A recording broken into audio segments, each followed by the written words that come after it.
Hey, it's Jason. Thanks for tuning in. So, if you were following my blog last year, you may have noticed, maybe a year and a half ago, I guess it was, I got a 1999 Cadillac Deville from my neighbor.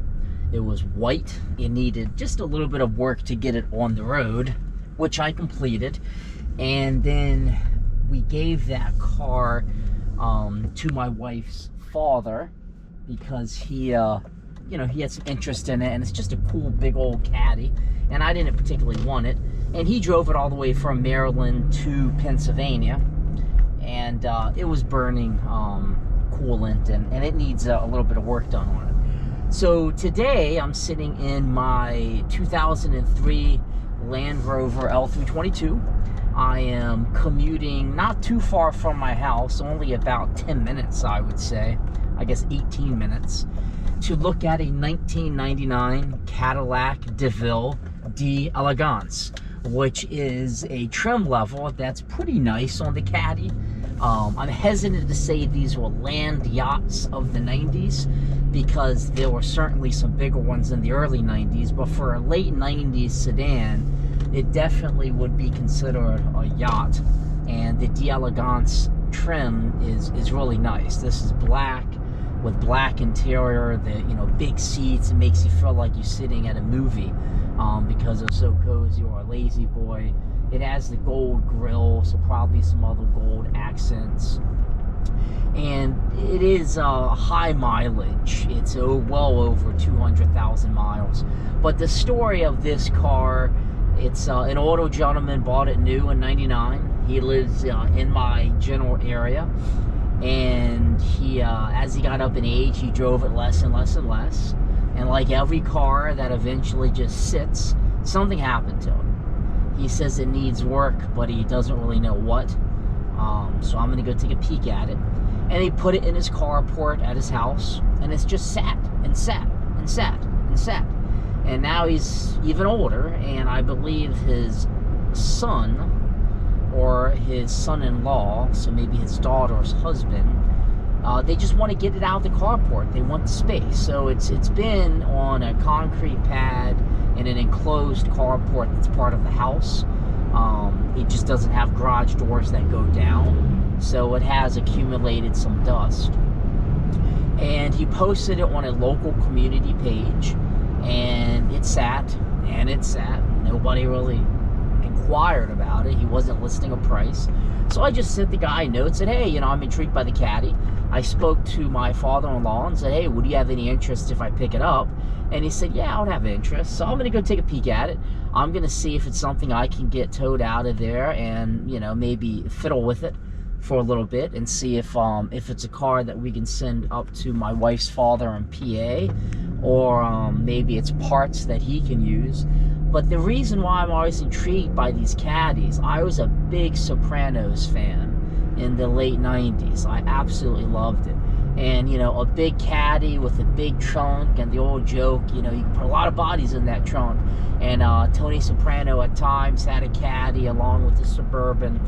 It just makes you really feel like an Italian mobster, in the mafia, driving through with your big Caddy, smoking a stogie, checking up on your business. And, a D'Elegance would be kind of the cream of the crop. It's one of the higher end trim levels of those Caddies. So it just gives you this whole feeling when you drive the vehicle. It's like driving some of my Land Rovers. They have their quirks, but the feeling you get when you drive it. So I'm really curious about this Caddy. But it is the North Star V8, aka the Death Star V8. These V8s have had lots of issues, but the fact that this baby has so many miles on it, he's had to have taken care of it in order to get 240,000 plus miles on it. And usually a vehicle with that many miles, a lot of the kinks have been, worked out. It's just usually a big mechanical issue arose that just, may have been $500, $600, $700 to fix, and he's like, screw it, I'm not doing it, the car's old. well, I'm kind of like, well, if I get the car for next to nothing, then maybe I'll put some money in it and have a little caddy on the road. So that's the story of this 1999 Cadillac D'Elegance North Star V8, black on black with some gold on it. I'm going to show up to his place in about 15 minutes. I'm going to take a peek at it, and if it's something that he wants gone, you know, I'll probably get this thing for scrap price. So even if I do nothing with it, I'll just scrap it and get my money out of it. But I would love to be able to get it cruising. I'm going to try to start it today. I'm really curious to see if I can get it going at his house. So stay tuned. Like it's down here off this back road. So let me pull down and see what I'm working with. It looks like he has horses and other stuff. So it's kind of cool whenever you find these little communities and find these old cars and all of that good stuff. So let me pop in here and see what I'm working with. I sure hope this is the right house. If not, I'm gonna be spooking somebody probably.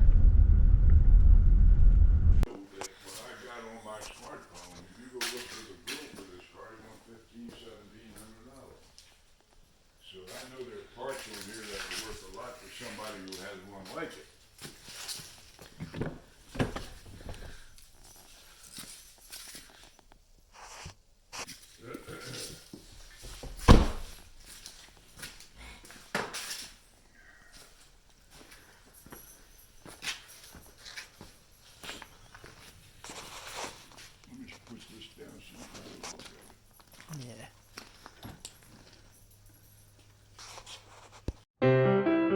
Non più tra i farfalloni amoroso, notte e giorno di torno girando, delle belle turbando al riposo, Narcisetto Atoncino d'amor. Delle belle turbando al riposo, Narcisetto Atoncino d'amor. Non più avrai questi bei panacchini, quel cappello leggero galante, quella chioma, quell'aria brillante. Okay, so I took a peek at the 99 Cadillac D'Elegance. And, you know, part of what I love about hunting for these little cars and looking for them is the people you meet. The gentleman that owns it, his daughter and son-in-law live on a house on the property, and then he has a house. He's 90. He bought it in 2000. But it needs, you know, you never get a clear description of these cars when you ask. And if the car wasn't in various parts of dismemberment, I'll call it, it would be really cool. But he just tinkered with things. The key broke in the chamber in the ignition barrel, and he started undoing things, and who knows what's missing there. He completely disassembled the door to get to the electronic window because the window got stuck. And then he kept the window down with a trash bag. And what happened is the car got musky and moisture, so you get a little bit of mildew. The engine, something happened with the air conditioning, and he had it pretty disassembled. It had damage in the back, and even if I bought it and was gonna scrap it, I wouldn't lose any money on this transaction. But the car, in my opinion, is beyond where I want to be actually fixing it. So I'm just not gonna even consider it. I'll let my wife's dad know if he wants parts off of it, it could be worth it. But for me, I don't have a Cadillac Deville, even though, you know, when you get a lead on a car, you start thinking about all the cool things about it and how fun it would be to drive. It very quickly can turn into a project that's just more than I want to embark on. But the guy lived on about 30 acres, had horses, had a nice barn, showed me his old tractors. You know, if anything, it was a good conversation for him and a great conversation for me. And I will let anybody I know that might be interested in it, that he has it. And I'm sure he'll find somebody for the vehicle in the very near future, and they'll be happy with it. It's just not a vehicle for me.